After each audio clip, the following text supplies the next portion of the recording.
I have a whole other plan for myself, and I think also, once you crusade for 10 years, if you haven't captured Jerusalem, you better go back to farming in Provence, and that's more or less metaphorically what I intend to do. Pardon me? No, I'll tell you some of my plans briefly, because it doesn't relate to this.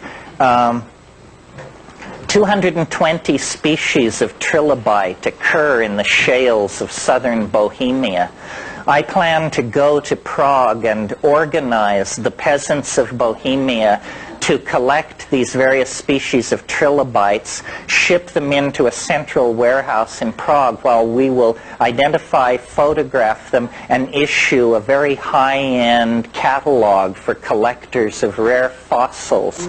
And I will become the trilobite maven of Prague 6 and disappear from this domain, because I think I've said all I have to say.